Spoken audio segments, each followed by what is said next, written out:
City cable news కి స్వాగతం. మచిలీపట్నానికి త్వరలో అనేక పరిశ్రమలు రాబోతున్నాయని, నిరుద్యోగులకు ఉపాధి కల్పించబడతాయని రాష్ట్ర మంత్రి కొల్లు రవీంద్ర పేర్కొన్నారు. మచిలీపట్నానికి త్వరలో చాలా పరిశ్రమలు రాబోతున్నాయని, 1,00,000 మంది నిరుద్యోగులకు ఉపాధి అవకాశాలు కల్పించబడతాయని రాష్ట్ర గనులు, భూగర్భ వనరులు, ఆబ్కారీ శాఖ మంత్రి వర్యులు కొల్లు రవీంద్ర పేర్కొన్నారు. నగరంలోని రహదారులు, భవనాలు, అతిథి గృహంలో మంత్రి రవీంద్ర మీడియా సమావేశంలో మాట్లాడుతూ చాలా మంది పారిశ్రామికవేత్తలు మచిలీపట్నంలో పరిశ్రమలు నెలకొల్పడానికి ముందుకు వస్తున్నారన్నారు. అందులో భాగంగానే కోట్లాది రూపాయలతో బీపీసీఎల్ అయిన రిఫైనరీ ఏర్పాటు కాబోతుందన్నారు. అలాగే విద్యుత్తు, బ్యాటరీల స్టోరేజీ తదితర పరిశ్రమలు నెలకొల్పడానికి రాష్ట్ర ముఖ్యమంత్రి ఏర్పాటు చేస్తున్నారన్నారు. రాష్ట్ర ప్రయోజనాలే ముఖ్యంగా భావించి తాము పనిచేస్తున్నామని ప్రజలందరూ సహకరించాలన్నారు. గత ప్రభుత్వం తీసుకొచ్చిన ల్యాండ్ టైటిలింగ్ యాక్ట్ వల్ల నిజమైన హక్కుదారులు చాలా నష్టపోయే ప్రమాదం ఉందని గుర్తించి తమ ప్రభుత్వం ఆ చట్టాన్ని రద్దు చేసిందన్నారు. మచిలీపట్నం పట్టణ, గ్రామీణ ప్రాంతాల్లో డ్రైనేజీ, మురుగునీటి వ్యవస్థ సరిగ్గా లేదని, చెత్త చెదారం పేరుకుపోయి ఉందని, కొన్ని డివిజన్లో కాలువల నుంచి పూడికలను తొలగించేందుకు ప్రత్యేక కార్యక్రమాన్ని చేపట్టామని, త్వరలో అన్ని చోట్ల చేపట్టి పారిశుద్ధ్యం మెరుగుపరుస్తామన్నారు. త్వరలో అంతర్గత రహదారులు, ఆర్ఎన్బి రహదారులు అన్ని కూడా చేపట్టి బాగు చేస్తామన్నారు. అమృత్ పథకం కింద 58 కోట్ల రూపాయల వ్యయంతో మచిలీపట్నంను అభివృద్ధి పరుస్తామన్నారు. ఇన్వెస్ట్ చేయడానికి చాలా కంపెనీలు వస్తున్నాయి. అందులో ఒకటే బీపీసీఎల్ వాళ్ళు రిఫైనరీ. ఎక్కడ పోయే పేరు నాని గారు 5 ఏళ్ళు పడుకున్నారు కదా మీరు. ఎన్నికలు వస్తాయని చెప్పి ఎన్నికల ముందు పోర్టు పనులు స్టార్ట్ చేసి ప్రజలు మభ్యపెట్టి మళ్ళీ ఎన్నికల్లో గెలవాలని మీరు దుర్మార్గమైనటువంటి ఆలోచన చేశారు. ఇవాళ చాలా సంస్థలు రాబోతున్నాయి. 1,00,000 మందికి ఎంప్లాయ్మెంట్ మచిలీపట్నం రాబోతోంది. కేంద్రం కాబోతోంది. 1,00,000 మంది ఎంప్లాయ్మెంట్ పెరగబోతోంది. రేపు రాబోయే కాలంలో జనాభా పెరగబోతోంది.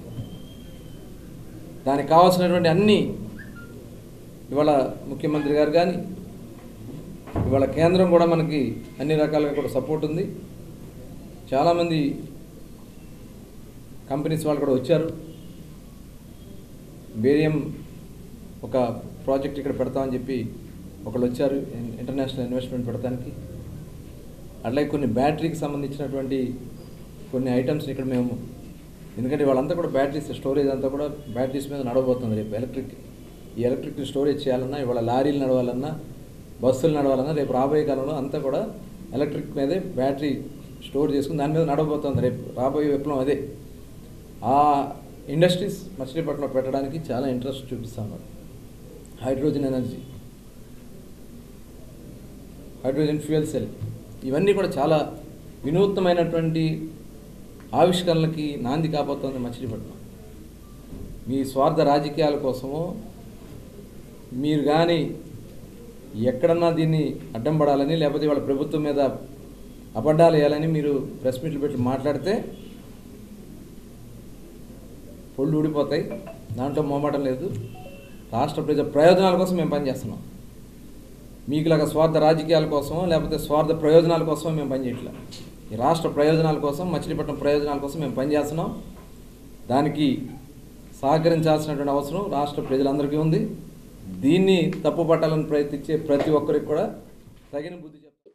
భారత రక్షణ సలహాదారు సతీష్ రెడ్డి దివిసీమ గాంధీ మండలి వెంకట కృష్ణారావు తెలుగు వైభవ పురస్కారానికి ఎంపికయ్యారు. భారత రక్షణ మంత్రి సలహాదారు, డిఆర్డీఓ మాజీ చైర్మన్, భారత జాతి గర్వించదగ్గ అంతరిక్ష శాస్త్రవేత్త డాక్టర్ జి సతీష్ రెడ్డికి మండలి వెంకట కృష్ణారావు తెలుగు వైభవ పురస్కారం ప్రదానం చేయనున్నట్టు అవనిగడ్డ ఎమ్మెల్యే, మండలి ఫౌండేషన్ చైర్మన్ మండలి బుద్ధప్రసాద్ తెలిపారు. అవనిగడ్డలో మీడియాతో మాట్లాడుతూ ఆగస్టు 4వ తేదీన అవనిగడ్డ గాంధీ క్షేత్రంలో మండలి వెంకట కృష్ణారావు 99వ జయంతి సందర్భంగా ఈ కార్యక్రమం ఏర్పాటు చేసినట్లు తెలిపారు. విశ్వవ్యాప్తంగా ఉన్న తెలుగు వారిని ప్రపంచం తెలుగు మహాసభల నిర్వహణ ద్వారా ఒకే వేదిక మీదకు తెచ్చిన తెలుగు జాతిరత్నం, దివిసీమ ఉప్పెనలో నిర్విరామ సేవలో అంతర్జాతీయ గుర్తింపు పొందిన ఆర్తజన బంధువు మండలి వెంకట కృష్ణారావు సత్కృత్యం ఏర్పరిచిన ఈ తెలుగు వైభవ పురస్కారాన్ని గతంలో ప్రముఖ సినీ గాయని పి సుశీల, ప్రపంచ ప్రసిద్ధ క్యాన్సర్ వైద్య నిపుణులు, అమెరికాలో స్థిరపడిన డాక్టర్ నోరి దత్తాత్రేయులకు ప్రదానం చేసినట్టు తెలిపారు. భారతదేశానికి అబ్దుల్ కలాం తరువాత ఆయన స్థాయిలో సేవ చేసిన మిజైల్ మ్యాన్ సతీష్ రెడ్డికి ఈ ఏడాది మండలి వెంకట కృష్ణారావు తెలుగు వైభవ పురస్కారం అందజేయనున్నట్టు బుద్ధప్రసాద్ వివరించారు. మండలి వెంకట కృష్ణారావు తెలుగు వైభవ పురస్కారాన్ని గతంలో నెలకొల్పడం జరిగింది.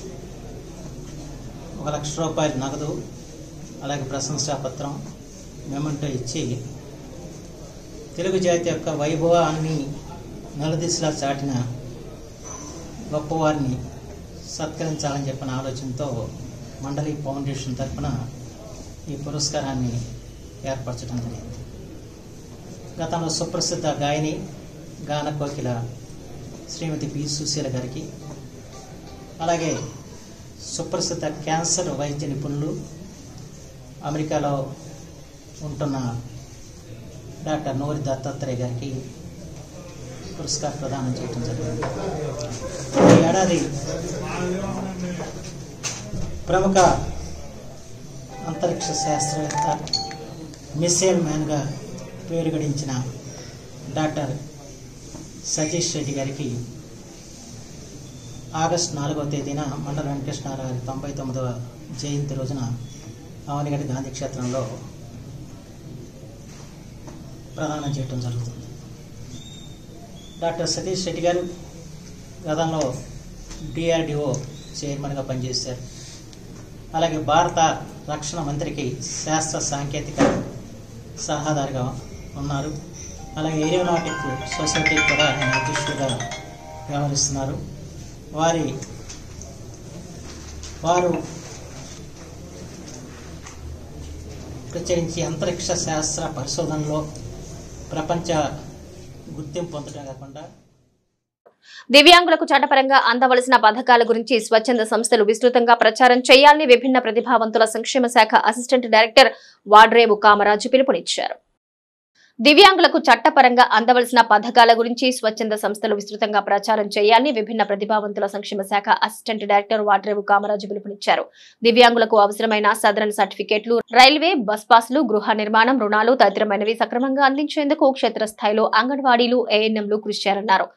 ల్యాంప్ మరియు కరుణ స్వచ్ఛంద సంస్థ ఆధ్వర్యంలో చిత్రకళా భవన్ లో నిర్వహించిన అవగాహన సదస్సులో కామరాజు ముఖ్య అతిథిగా పాల్గొన్నారు. 2016 చట్ట ప్రకారం దివ్యాంగుల హక్కుల పరిరక్షణకు కృషి చేయాల్సిన అవసరం ఉందని ఆయన అన్నారు. ఈ కార్యక్రమంలో ICDS project CDPOK Glory, lamp director K Solomon Paul, KYRD director Thumu Madhusudan Rao తదితరులు పాల్గొన్నారు. ఈ కార్యక్రమానికి చేసిన పెద్దలందరికీ నమస్కారం. ఈ 2016 చట్టం మీద అవగాహన కార్యక్రమాన్ని ల్యాంప్ ఆర్గనైజేషన్ వాళ్ళు ఇక్కడ ఏర్పాటు చేశారు. ఈ 2016 చట్టంలో ఉన్నటువంటి అంశాలన్నీ పరిగణలో తీసుకొని వాటి యొక్క పథకాలు ఏవైతే ఉన్నాయో వాటిని వినియోగించుకోవాల్సిన కోరుతున్నాము. ముఖ్యంగా ఈ చట్టానికి లోబడి 5% రిజర్వేషను ప్రభుత్వ పథకాల్లో కానివ్వండి, పావర్టీ రియలైజేషన్ స్కీమ్స్లో మంజూరు చేయమని ఉత్తర్వులు జారీ చేయడం జరిగింది. అంతేకాకుండా 91 సెక్షన్ ప్రకారం దివ్యాంగులను ఎవరైనా హింసించిన పక్షంలో, వాళ్ళ ఆస్తుల్ని వాటిని అన్న డ్యామేజ్ కలిగిన పక్షంలో కూడా తీవ్ర చర్యలు, అంతేకాకుండా కారాగార వాసం కూడా చేయడానికి దాంట్లో అవకాశం కల్పించారు. అంతేకాకుండా 21 కేటగిరీని డిజేబిలిటీస్గా నిర్ణయించడం జరిగింది. ఆ విధంగా మెడికల్ సర్టిఫికేట్స్ ఇవ్వవలసిందిగా కూడా మెడికల్ డిపార్ట్మెంట్ వాళ్ళు మా డైరెక్టర్ గారి ద్వారా చర్యలు తీసుకోవడం జరుగుతోంది. కాబట్టి ముఖ్యంగా నేను కోరేది అంటే ఈ అంగన్వాడీ వర్కర్స్ వారు వాళ్ళు ఫీల్డ్ లెవెల్లో ఉంటారు కాబట్టి ప్రభుత్వం సంబంధించిన పథకాలు ఏవైతే వాటిని ఏ విధంగా ఉపయోగించుకోవాలి, అర్హత వివరాలు ఏంటి వాళ్ళకి తెలియజేస్తే అనేక మంది ఈ యొక్క పథకాలను ఉపయోగించుకొని వారి యొక్క జీవనం. నమస్కారం అండి, నా పేరు కొండపల్లి సాల్మన్ పాల్, ల్యాంప్ NGO డైరెక్టర్గా ఉన్నాను. మరి మేము ఆంధ్రప్రదేశ్ రాష్ట్రంలో ఉన్నటువంటి దివ్యాంగుల హక్కుల కోసం పనిచేస్తూ ఉన్నాము. మరి వారికి కావాల్సినటువంటి కనీస సదుపాయాలు, గృహ నిర్మాణం, తర్వాత మంచినీటి సదుపాయం, తర్వాత వారికి రావాల్సినటువంటి స్కాలర్షిప్, సదరం సర్టిఫికేట్స్, బస్ పాసులు ఇవన్నీ కూడా రావడానికి మేమంతా కూడా పనిచేస్తూ ఉన్నాం.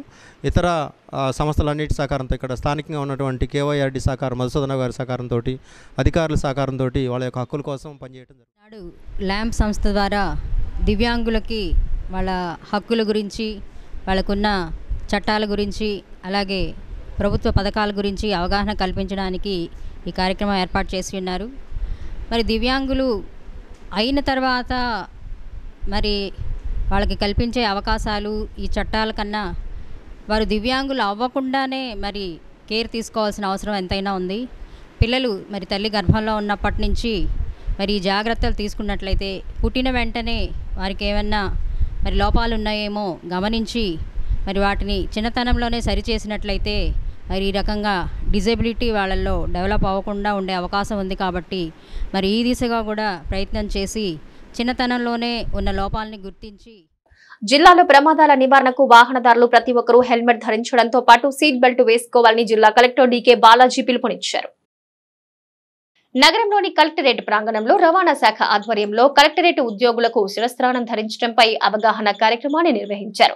ఈ సందర్భంగా జిల్లా కలెక్టర్ డీకే బాలాజీ మాట్లాడుతూ ద్విచక్ర వాహనదారులకు హెల్మెట్ ఎంతో అవసరం ఉందని, అయితే చాలా మంది ద్విచక్ర వాహనంలో వచ్చే ఉద్యోగులు కలెక్టరేట్ కు హెల్మెట్ ధరించకుండానే వస్తున్నారన్నారు. ఈ సంవత్సరం గత 6 నెలలుగా 398 ప్రమాదాలు సంభవించాయి. అందులో 177 మంది ప్రాణాలు కోల్పోయారని, ఎందుకని లోతుగా అధ్యయనం చేస్తే 60 నుంచి 70% మంది ద్విచక్ర వాహనదారులు హెల్మెట్ ధరించకపోవటం కారణంగా తెలుస్తోందని, 4 చక్రాల వాహనదారులు సీట్ బెల్ట్ వేసుకోకపోవటం వల్లే ఎక్కువ మంది చనిపోయారని వెలుగులోకి వచ్చాయన్నారు.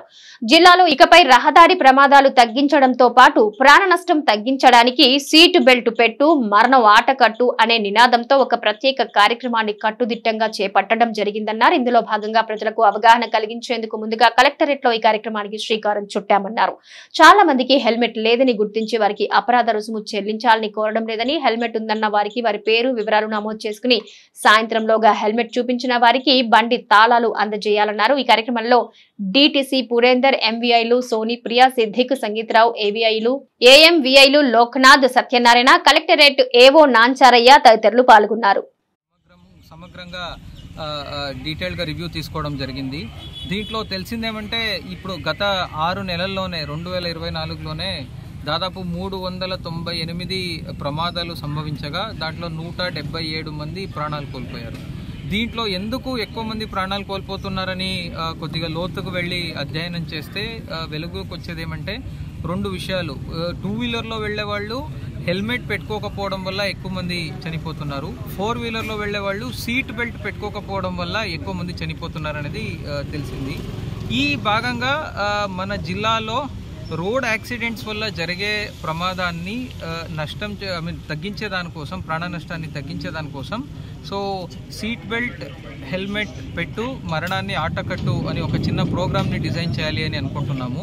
ఆ ప్రోగ్రాము ఈరోజు morning already district legal services authority వాళ్ళ కోఆపరేషన్తో మనము 1K వాక్ కూడా ఈరోజు మచిలీపట్నంలో చేయడం జరిగింది.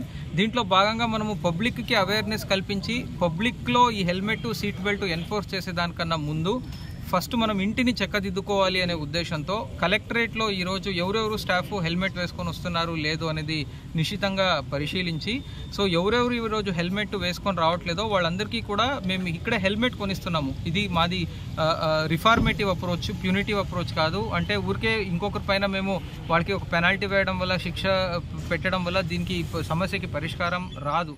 ఫైనలీ వాళ్ళు హెల్మెట్ ద్విచక్ర వాహనదారులు తమ కుటుంబాన్ని దృష్టిలో ఉంచుకుని హెల్మెట్ ధరించాలని Avanigadda senior civil judge Balu Nayak కోరారు.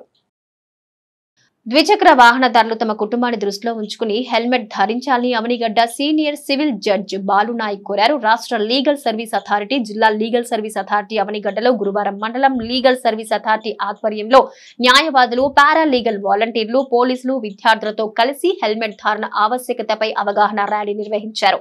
ఈ నెలాఖరు వరకు అవగాహన కార్యక్రమాలు నిర్వహించనున్నట్టు తెలిపారు. ద్విచక్ర వాహనం నడిపేవారు, వెనుక కూర్చున్న వారు కూడా తప్పనిసరిగా హెల్మెట్ ధరించాలని ఆదేశాలు వచ్చాయన్నారు. ఈ కార్యక్రమంలో న్యాయవాది గోపీనాథ్, బార్ అసోసియేషన్ అధ్యక్షులు సనక రఘురాం ప్రసాద్, సిఐ త్రినాథ్, ఎస్ఐ రమేష్, న్యాయవాదులు పాల్గొన్నారు. ఎక్కువ మంది యూత్ చనిపోవడం జరుగుతుంది. కాబట్టి చూసుకోండి, ఏ యాక్సిడెంట్ అయినా మిగతా యాక్సిడెంట్లో చేయగాను కారు కానీ ఫ్రాక్చర్ అవుతుంది, కానీ ఈ బైక్ యాక్సిడెంట్లు వీటిలో డెత్ ఎక్కువగా ఉంటుంది. ఎక్కువ మంది హెడ్ ఇంజరీ వల్ల చనిపోవడం జరుగుతుంది.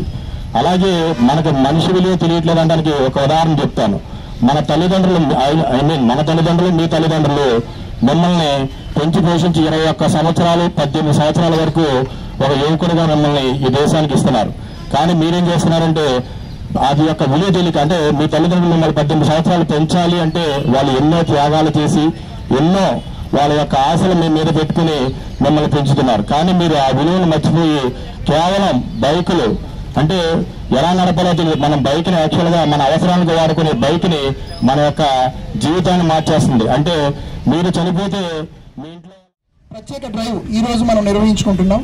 నా రిక్వెస్ట్ ఏంటి అంటే ఇక్కడున్న ప్రతి ఒక్కరు కూడా ఎవరైతే ఈ కార్యక్రమంలో పార్టిసిపేట్ చేశారో, ఈ కార్యక్రమాన్ని వీక్షిస్తున్నారో వారందరూ కూడా మనం బయటకు వెళ్ళేటప్పుడు చెప్పులు ఎలా వేసుకుంటామో అదేవిధంగా మనం బయటకు వెళ్ళేటప్పుడు హెల్మెట్ కూడా అదే విధంగా ధరించే మనం బయటకు వెళ్ళాలి. ఇక్కడ ఉన్న స్టూడెంట్స్ అందరికి కూడా నా రిక్వెస్ట్ ఏంటి అంటే మీ ఇంట్లో ఉన్న మీ పేరెంట్స్ కానీ మీ బ్రదర్స్ కానీ వాళ్ళు బైక్ మీద బయటకు వెళ్తున్నప్పుడు మీరు మ్యాండేటరీగా వాళ్ళకి గుర్తు చేయాలి.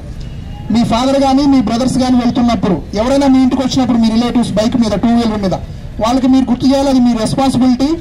హెల్మెట్ ధరించమని చెప్పండి. ఎందుకంటే మెజారిటీ యాక్సిడెంట్స్ 2 వీలర్స్లో హెడ్ ఇంజరీ వల్లనే చాలా యాక్సిడెంట్స్ అవుతున్నాయి. దానివల్లనే డెత్ టోల్ కూడా పెరుగుతూ ఉంది. బాడీలో ఎక్కడ ఇంజరీ జరిగినా కూడా అది పైకి కనిపిస్తుంది. మీడియాపై విజయసాయిరెడ్డి వ్యాఖ్యలు గర్హనీయమని రాష్ట్ర మంత్రి కొల్లు రవీంద్ర పేర్కొన్నారు.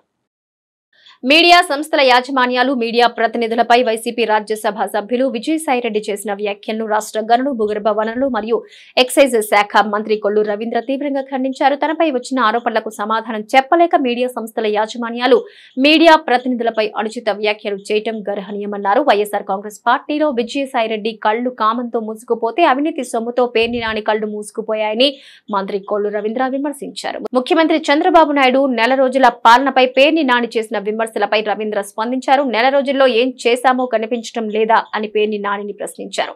డబ్బు మదంతో మాట్లాడుతున్న పేర్ని నాని అవినీతి మొత్తాన్ని బయట పెడతామన్నారు. ఆయన పైన స్వయంగా ఏదైతే ఆరోపణలు వచ్చినాయో, ఆరోపణలు చేసింది ఎవరో మీడియా కాదు కదా, సాక్షాత్తు ఈయన ఎవరైతే చెప్తా ఉన్నారో శాంతి అని, ఆయన భర్తే మదన్ మోహన్ కంప్లైంట్ చేశాడు. అక్కడ ఉన్నటువంటి ఎండోమెంట్ కమిషనర్ ఆవిడని సస్పెండ్ చేశారు.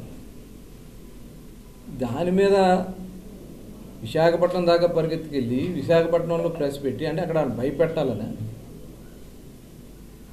అంటే గతంలో ఆయన వాళ్ళందరినీ ఉపయోగించుకున్నాను అనే రకంగా వాళ్ళ మీద బెదిరిస్తూ ఉన్నాడు. ఇది చాలా సిగ్గుచెట్టు. ఆయన మాట్లాడినటువంటి మాటలు ఏంటి, మధ్యంతర ఎన్నికలు వస్తాయి, ప్రభుత్వం పడిపోద్దా, ఏం మాట్లాడుతున్నావు విజయసాయిరెడ్డి గారు? చేయాల్సినటువంటి పాపాలన్నీ చేసావు, చివరికి ఒక కుటుంబాన్ని రోడ్డున పడేసావు. దానికోసం ఇవాళ నువ్వు మీడియా వాళ్ళ మీద, మీడియా ప్రతినిధుల పైన, నిష్పక్షపాతంగా వార్తలు అందిస్తున్నటువంటి సంస్థల పైన, సంస్థ యాజమాన్యం పైన నువ్వు మాట్లాడినటువంటి మాటలు చాలా సిగ్గుచేటు. ఖచ్చితంగా దీనికి మూల్యం చెల్లించుకుంటారు, దాంట్లో ఎటువంటి అనుమానం లేదు. ఒక్కొక్కరికి పిచ్చి పట్టి మాట్లాడతాం. పోలీసుల నిర్లక్ష్యంతోనే వైసీపీ అరాచకాలు కొనసాగుతున్నాయని మాజీ ఎంపీ మరియు టీడీపీ జిల్లా అధ్యక్షుడు కొనకళ్ళ నారాయణరావు ఆరోపించారు. మోపిదేవి మండలంలో కోఆప్షన్ సభ్యుడు చందన రంగారావుపై హత్యాయత్నం జరిగింది. రంగారావు అవనిగడ్డ నుంచి తమ స్వగ్రామం కే కొత్తపాలెంకు ద్విచక్ర వాహనంపై వెళుతూ ఉండగా కృష్ణానది కరకట్టపై బండి కోళ్లలంక వద్ద కొందరు దారి కాచి గొడ్డలతో నరికారు. ఈ ఘటనలో రంగారావుకు తీవ్ర గాయాలయ్యాయి. ప్రాణాపాయ స్థితిలో ఉన్న రంగారావును ఆయన కుమారుడు స్థానికులు అవనిగడ్డ ప్రభుత్వ ఆసుపత్రికి చేర్చి చికిత్స అందించి మెరుగైన చికిత్స నిమిత్తం మచిలీపట్నం ప్రభుత్వ ఆసుపత్రికి తరలించారు. ప్రభుత్వ ఆసుపత్రిలో చికిత్స పొందుతున్న రంగారావును మాజీ ఎంపీ మరియు టీడీపీ జిల్లా అధ్యక్షుడు కొనకళ్ళ నారాయణరావు తదితరులు పరామర్శించారు. ఈ సందర్భంగా ఆయన మాట్లాడుతూ పోలీసుల నిర్లక్ష్యంతోనే వైసీపీ అరాచకాలు కొనసాగుతున్నాయన్నారు. అతను వైసీపీలో పనిచేశారు. నిత్యం వాళ్ళు పోరాటమే, ఏదో ఖర్చు పెట్టుకుని వాడిపోయామని దాంతో ఇక మన టార్గెట్ పెట్టారు. మా వాళ్ళు కొందరేమో వాళ్ళకి తొత్తులుగా పనిచేస్తున్నారు. రోజు నాగమల్లేశ్వరరావు ఠాగూర్ అనేవాళ్ళు ఆడుతూ ఉంటున్నారు. మనతో ఉండబోవడం వల్ల మనం ఇతను ఇది ఇబ్బంది పెడితే, ఇతను లేకుండా ఉంటే మన రాజకీయం మళ్ళీ 5 ఏళ్ళు రాజకీయాన్ని నడుపుకోవచ్చు అని కుట్ర తప్పితే నాకు వాళ్ళకే ఏముంది రాజకీయం దగ్గర. వాళ్ళు వైసీపీ అండి, పర్వాలేదు, వైసీపీలో నాయకులు కార్యకర్తలుగా పనిచేస్తున్నారు.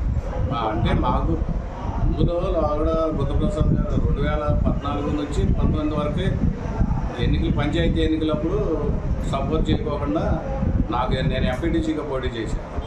ఎంపీటీసీగా పోటీ చేసినప్పుడు ఆవిడ పార్టీ వాళ్ళకి సపోర్ట్ చేసి నన్ను ఓడిస్తాకి ప్రయత్నం చేశారు. ఓడిపోయాం. తర్వాత నా పని నేను చేసుకుంటున్నాను, ఆడ పని చేసుకుంటున్నాం. ఎన్నికల్లో మా నిత్యం మనకే ఎన్నికలు గొడవ. రాజకీయంగా అతను వైసీపీకి సపోర్ట్ చేశాడు. బుద్ధప్రసాద్ గారి దగ్గరే ఉండేవాడు ఆవిడ. కానీ పార్టీ మారేసి అధికారం ఉందని మనం దాన్ని నిత్యం ఏదో ఒక గొడవ. నాకు నేనైతే ఎవరిలో ఏమన్నా, వాళ్ళు నన్ను కూడా ఎప్పుడు ఏమన్నా ఇవాళ మాలు దారి కాచి ఇక అది అపమార్చాలనే దాని మీదే ప్రయత్నం. కుక్కిలిగడ్డ గ్రామానికి చెందినటువంటి కుక్కిలిగడ్డ కొత్తపాలెం గ్రామానికి చెందినటువంటి చందన రంగారావు గారు మోపిదేవి మండల పార్టీలో కోఆపరేషన్ సభ్యుడు. అతని పైన దాడి జరిగింది. ప్రాణాపాయ పరిస్థితులు ఆయన హాస్పిటల్కి వచ్చి జాయిన్ అయ్యారు. ఆయన్ని పరామర్శ చేయడానికి వచ్చాను. ఆ సందర్భంగా రాజకీయ విభేదాల కారణంగా ఈ దాడి జరిగింది. తెలుగుదేశం పార్టీ అధికారంలోకి వచ్చిన తర్వాత వైఎస్ఆర్ పార్టీ వాళ్ళు ఈ దాడులకు తెగబడతా ఉన్నారు. చాలా చోట్ల ఇటువంటి దాడులు జరుగుతూ ఉన్నాయి. ఈ రకమైన దాడుల్ని తీవ్రంగా ఖండిస్తూ ఉన్నాం. ఇవాళ వైఎస్ఆర్ పార్టీ వాళ్ళు అధికారంలో ఉన్నప్పుడు దాడులు చేశారు. ఇవాళ అధికారం కోల్పోయిన తర్వాత కూడా కక్షతో తెలుగుదేశం పార్టీ నాయకులపైన కార్యకర్తలపైన దాడి చేస్తూ ఉన్నారు. ఈ దాడిని మేము తీవ్రంగా ఖండిస్తాం. చెట్టు దగ్గర ఒక ఇద్దరి మధ్య మత్తి రాంప్రసాద్కి మత్తి యోగేష్ మధ్య చిన్న ఆల్టర్కేషన్ జరిగి ఆ ఊళ్ళో ఏదో కుప్పలు తగలబెట్టుకుంటున్నారన్న దాని మీద వాళ్ళిద్దరూ చెట్టు దగ్గర ఆల్టర్కేషన్ జరిగి మత్తి యోగేష్ రాంప్రసాద్ని కొట్టడం జరిగింది. అతన్ని వెంటనే మేము వస్తే హాస్పిటల్కి మెమో రాసి పంపించాము. పంపిస్తే అతను ఇక్కడ ఉండగా ఇతను కొట్టాడన్న ఉద్దేశంతో వాళ్ళ అబ్బాయి విజయవాడలో ఉంటాడు. ఆ రాంప్రసాద్ వాళ్ళ అబ్బాయి వచ్చి వాళ్ళిద్దరూ కలిసి ఆడు కొట్టడు వెనకమాల నుండి వేరే వాళ్ళు కొట్టించారన్న ఉద్దేశంతో ఇతన్ని అవనిగడ్డ నుంచి ఆ కొత్తపాలెం వెళ్ళే ఇదిలో ఆపి అతని మీద అటాక్ చేయడం జరిగింది. ఇది పార్టీకి కానీ వాళ్ళ పాత కక్షలు కానీ కాదు, వాళ్ళ పర్సనల్ ఇష్యూస్ దీంట్లో ముడిపడి ఉన్నాయి. ఆ పర్సనల్ ఇష్యూస్ మీద వీళ్ళు కొట్టుకున్నారు తప్ప దీనికి పార్టీకి ఎలాంటి సంబంధం లేదు. ప్రైమరీగా ముద్దాయిలు పికప్ చేస్తాం, కేసు త్వరగా ఫైనలైజ్ చేస్తాను. మా పై ఆఫీసుల ఉత్తర్వుల ప్రకారం ఫైనలైజ్ చేయండి. జనసేన పార్టీ సభ్యత్వ నమోదులో అవనిగడ్డ నియోజకవర్గాన్ని మొదటి స్థానంలో నిలపాలని అవనిగడ్డ ఎమ్మెల్యే మండలి బుద్ధప్రసాద్ పార్టీ శ్రేణులకు పిలుపునిచ్చారు. అవనిగడ్డలో ఎమ్మెల్యే కార్యాలయంలో జనసేన పార్టీ సభ్యత్వ నమోదు క్రియాశీలక వాలంటీర్లకు శిక్షణ పార్టీ చేపట్టిన సభ్యత్వ నమోదు కార్యక్రమ ప్రారంభం నిర్వహించారు. సభ్యత్వ నమోదులో ముందుగా అవనిగడ్డ ఎమ్మెల్యే బుద్ధప్రసాద్ తొలి సభ్యత్వాన్ని క్రియాశీలక వాలంటీర్ బచ్చు కృష్ణకుమారి ద్వారా పొందారు. ఈ సందర్భంగా ఆయన మాట్లాడుతూ గతంలో అవనిగడ్డ నియోజకవర్గంలో 6,000 మంది సభ్యులను చేర్చిన క్రియాశీలక వాలంటీర్లు ఈసారి అంతకు మించి రెట్టింపు స్థాయిలో సభ్యత్వాలు నమోదు చేయాలని పిలుపునిచ్చారు. ఎన్నికల ముందు వరకు పార్టీలో చేరిన ప్రతి ఒక్కరికి ప్రాధాన్యత ఇవ్వాలని సూచించారు. ఎన్నికల ముందు పార్టీలో చేరిన సర్పంచులు ఎంపీటీసీలకు కూడా ప్రాధాన్యత ఇచ్చి వారి సహకారం కూడా తీసుకుని గ్రామాల్లో జనసేన పార్టీ సభ్యత్వ నమోదు కార్యక్రమాలు వేగవంతంగా నిర్వహించాలని పార్టీ శ్రేణులకు పిలుపునిచ్చారు. ఈ కార్యక్రమంలో జనసేన పార్టీ ఉమ్మడి జిల్లా అధికార ప్రతినిధి రాయపూడి వేణుగోపాల్, ఉమ్మడి జిల్లా ఉపాధ్యక్షులు మత్తి వెంకటేశ్వరరావు, పార్టీ జిల్లా నాయకులు బచ్చు వెంకటనాథ్, కొండవీటి సునీత, బాసు నాంచారయ్య నాయుడు, నియోజకవర్గ ఐటీ కోఆర్డినేటర్ సుధాని, నందగోపాల్ తదితరులు పాల్గొన్నారు.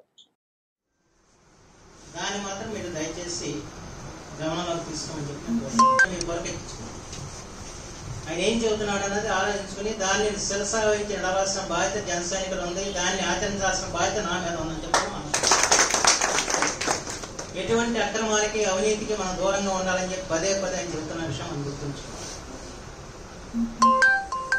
ఎందుకంటే వాళ్ళ ఎలాంటి పరిస్థితులు ఉంది రాష్ట్రం మీద తెలుసు. గత 5 సంవత్సరాలు దోపిడీ రాజ్యం నడిచింది. అంచేత మన వాళ్ళు కూడా దోపిడీ చేయాలని చెప్పి ఆలోచన చాలా మందికి ఉంది. ఆ ఆలోచన మాత్రం జనసేనకు ఉండకూడదని చెప్పి. రెండోది మీ అందరికీ మనం చేసింది మీరంత పూర్వం అవినీతికి లేకపోతే అక్రమాలకి లేకపోతే అభివృద్ధి కార్యక్రమాలు జరగని చోట్ల పోరాటం చేశారు. ఆ పోరాటం మనం కొనసాగించి తీరాలి. ఎక్కడైనా అవినీతి జరుగుతున్నా, ఎక్కడైనా అసాంఘిక కార్యక్రమాలు జరుగుతున్నా వాటిని పట్టించి జన సైనికులు అని చెప్పి పేరు తెచ్చుకోవాల్సిన అవసరం ఉంది. దీని దగ్గర నాకు రాజీ లేదు అసలు నేను చెబుతున్నాను ఈ విషయంలో. ఎట్టి పరిస్థితుల్లో రాజీ చెప్పండి. దాన్ని మన పార్టీ ఆ పార్టీని చూడండి. ఎవరు తప్పు చేసినా వాడిని శిక్షించాల్సిన అవసరం మాత్రం మనకుంది. దాన్ని ప్రత్యేకించి మాకు ఎమ్మెల్యేల మీటింగ్ పెట్టినప్పుడు కూడా ఆ మార్గదర్శనం మాకు పవన్ కళ్యాణ్ గారు చేశారు. అంతేకాకుండా అధికారులను ఎవరు కూడా మీరు బెదిరిస్తూ మాట్లాడదని కూడా చెప్పాడు. ఆయన మర్యాదపూర్వకంగానే వాళ్ళని వ్యవహరించండి వాళ్ళ పట్ల అని చెప్పాడు. ఇంతవరకు ఆయన చెప్పినట్టు ఏ రాజకీయ నాయకుడు చెప్పాల. మచిలీపట్నం నగరపాలక సంస్థ పరిధిలో శానిటేషన్ డ్రైవ్ ఉద్యమంలాగా చేపట్టాలని రాష్ట్ర మంత్రి కొల్లు రవీంద్ర మున్సిపల్ అధికారులను ఆదేశించారు. మచిలీపట్నం నగరపాలక సంస్థ పరిధిలో శానిటేషన్ డ్రైవ్ ఉద్యమంలాగా చేపట్టాలని, వర్షాకాలం సీజనల్ వ్యాధులు ప్రబలకుండా చర్యలు తీసుకోవాలని రాష్ట్ర గనులు, భూగర్భ వనరులు, ఎక్సైజ్ శాఖ మంత్రి కొల్లు రవీంద్ర మున్సిపల్ అధికారులను ఆదేశించారు. మంత్రి రవీంద్ర ఆర్ఎండ్బి అతిథి గృహంలో మున్సిపల్ అధికారులు, ఆయా డివిజన్ల ఇన్ఛార్జీలతో సమావేశం నిర్వహించి శానిటేషన్, డ్రైనేజీ సమస్యలపై సమీక్షించారు. ఈ సందర్భంగా మంత్రి మాట్లాడుతూ, వర్షాకాలం సీజనల్ వ్యాధులు ప్రబలకుండా నగరంలో డ్రైనేజీలతో పూడికలు తీసి మురుగునీటి పారుదల సక్రమంగా పారేలా ఇప్పటికే చర్యలు చేపట్టడం జరిగిందన్నారు. వర్షపు నీరు రోడ్లపై ఉండకుండా అవసరమైతే ఇంజన్లతో తోడించాలని మంత్రి సూచించారు. అమృత్ ఫేజ్ 1 కింద 4 కిలోమీటర్ల పైప్ లైన్ల అభివృద్ధి పనులు చేపట్టనున్నట్టు తెలిపారు. కొన్ని చోట్ల డ్రైనేజీ కలవట్లు విస్తరించాల్సిన అవసరం ఉందన్నారు. తక్షణం వేయాల్సిన రోడ్ల నిర్మాణం చేపడతామన్నారు. నగరంలో డ్రైనేజీ నీటిపారుదల సరిగ్గా ఉండేలా, కనెక్టివిటీ లేని చోట్ల డ్రైనేజీలు కనెక్ట్ చేయడం జరగాలన్నారు. తాగునీటి సరఫరా గురించి ప్రత్యేకంగా సమీక్షిస్తామన్నారు. ఈ నెల 22, 23 తేదీల్లో కేంద్ర అధికారులు బృందం నియోజకవర్గాల్లో పర్యటించి డ్రైనేజీలు, తాగునీటి సమస్యలు గుర్తిస్తాయని, వాటిని మెరుగుపరిచేందుకు తగిన ప్రతిపాదనలు సిద్ధం చేయడం జరుగుతుందన్నారు. ఈ సమావేశంలో నగరపాలక సంస్థ commissioner Bapiraju, municipal engineer Srikanth, మాజీ మున్సిపల్ చైర్మన్ బాబా ప్రసాద్, బండి రామకృష్ణ, ఇలియాస్ పాషా తదితరులు పాల్గొన్నారు.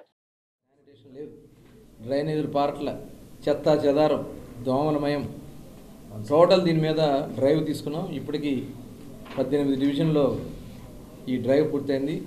దాదాపు 60 మంది కార్మికులు స్వచ్ఛంద సంస్థల నుంచి వచ్చేవారు, కొంతమంది అక్కడ ఉన్నటువంటి వార్డులో పెద్దలు అందరూ కూడా దీంట్లో ఇన్వాల్వ్ అవుతున్నారు. టోటల్ డ్రైన్లన్నీ కూడా అవసరమైతే అక్కడ మిషన్లు పెట్టి డ్రైన్లన్నీ కూడా ఎక్కడెక్కడ కొట్టాల్సిన డ్రైన్లు కొడుతున్నాం. అట్లాగే చెత్త అంతా కూడా లేకుండా మొత్తం ఎత్తిస్తున్నారు. సైడ్ బరన్స్ కానీ ఇలాంటివి కూడా టోటల్ లిఫ్ట్ చేసేస్తున్నారు. మనం మున్సిపాలిటీలో అవకాశం ఉన్న మిషన్స్, బయట నుంచి కూడా కొన్ని మిషన్స్ తెచ్చి చేస్తున్నాం. రేపు ఇంకా పెద్ద ఎత్తున, ఎందుకంటే ఇప్పుడు వాటర్ ప్రాబ్లం కూడా మనకు ఉంది. ఈ పాలకులు చేతకాంతనం వల్ల మొత్తం పులిచింతల్లో 0 చుక్క నీరు లేకుండా చేశారు అక్కడ. నిజంగా చంద్రబాబు నాయుడు గారు మరి ఆయన ఆలోచన ప్లస్ ఆయన అడగంగానే పట్టిసీమ పంపులు ఆన్ చేయించారు. అక్కడ ఆగిపోయినటువంటి పంపులు ఇమీడియట్గా రిపేర్ చేయించి ఇమీడియట్గా ఆన్ చేయించడం వల్ల ఇవాళ డ్రింకింగ్ వాటర్ వస్తుంది. డ్రింకింగ్ వాటరే కాదు, వ్యవసాయానికి కూడా ఉపయోగపడే విధంగా మనకి ఇవాళ మొత్తం వాటర్ అందుతా ఉంది. మొత్తం ట్యాంకులన్నీ కూడా ఫిల్ చేయమని చెప్పాం. ఇంకొక 4-5 రోజులు ఆగితే మనం చాలా కష్టాలు, ఇబ్బందులు పడేవాళ్ళం. కేవలం వాళ్ళ నిర్లక్ష్యం. వాళ్ళ పేరు నాని గారు సిగ్గు లేకుండా వచ్చి మీడియా ముందు మాట్లాడుతున్నారు. దీనికి సమాధానం చెప్పు పేరు నాని గారు. 2024 మీరు అధికారంలో ఉన్నప్పుడు కాలువలు కట్టే ముందు చెరువులు నింపుకోవాల్సినటువంటి బాధ్యత ఉందా లేదా? ఇవాళ పైనుంచి శ్రీశైలం, నాగార్జున సాగర్, పులిచింతల వీటిలో నీళ్లు నిలబెట్టుకోవాల్సినటువంటి అవసరం ఉందా లేదా? డ్రింకింగ్ వాటర్ పర్పస్ ఉండాల్సినటువంటి అవసరం ఉందా లేదా? అవేమీ కూడా పట్టించుకోకుండా మీరు కూర్చొని రాజకీయాలు చేసుకుంటూ, లెక్కలు కట్టుకుంటూ, డబ్బులు లెక్కలు వేసుకుంటూ ప్రజల్ని గాలికి వదిలేశారు. దీనికి ముందు సమాధానం చెప్పండి. మీరు మీడియా ముందుకు వచ్చి మాట్లాడటం కాదు, ఏదో వాళ్ళు స్క్రిప్ట్ రాసిస్తే మాట్లాడడం కాదు, వాస్తవాలు మాట్లాడండి. నీకు దమ్ముంటే, నీకు ధైర్యంగా ఉంటే సమాధానం చెప్పు. ఇవాళ మేము నీళ్ళు పూర్తిగా అందిస్తున్నాం. రేపు మొత్తం కూడా ఎక్కడ అవసరం ఉందో ఇప్పుడు దానికి ఒక స్కీమ్ కూడా ఆలోచన చేస్తున్నాం. ఏదైతే సెంట్రల్ గవర్నమెంట్ స్కీమ్ ఉంది, ప్రధానమంత్రి స్కీమ్ కింద water scheme direct pumping Vijayawada నుంచి మచిలీపట్నానికి పైప్ లైన్ వేయడానికి కూడా ప్లానింగ్ చేస్తాం. ఈసారి ఎట్టి బస్సు దాన్ని కంప్లీట్ చేస్తాం. అట్లాగే రోడ్లు, ఇంటర్నల్ రోడ్స్ ఆల్రెడీ గుంటల పొడికి డబ్బులు వచ్చినాయి, ఆర్ఎండ్బి ఫండ్స్ ఉన్నాయి, కొంత మేము ఫుల్ చేస్తున్నాం. వీటన్నిటితో పాటు కేంద్ర ప్రభుత్వం ఏదైతే మ్యాచింగ్ మీరు ఇవ్వని కారణంగా ఆగిపోయినటువంటి అమృత్ స్కీమ్కి సంబంధించి కానీ మిగతా ప్రాజెక్టు కూడా 58 కోట్లకి మొన్ననే వెంటనే ఇమ్మీడియట్ ప్రపోజల్స్ అన్నీ కూడా ఫార్వర్డ్ చేస్తున్నాం. అట్లాగే కేంద్ర ప్రభుత్వం నుంచి రావాల్సిన ఫండ్స్ కూడా ఎంపీ గారితో కూడా డిస్కస్ చేస్తాం జరుగుతుంది. రాబోయే 5 సంవత్సరాల్లో చాలా మేము టార్గెట్ ప్రకారం ఒక ప్లానింగ్గా ఏ సంవత్సరం ఏం చేయాలి, ఇమ్మీడియట్గా తీసుకోవాల్సినటువంటి సమస్యల మీద పరిష్కారం, దీర్ఘకాలికంగా ఉన్నటువంటి సమస్యల వెంటనే పరిష్కారం, అట్లాగే ఫేజ్ వైజ్ 5 సంవత్సరాలు. సిటీ కేబుల్ న్యూస్ సమాప్తం.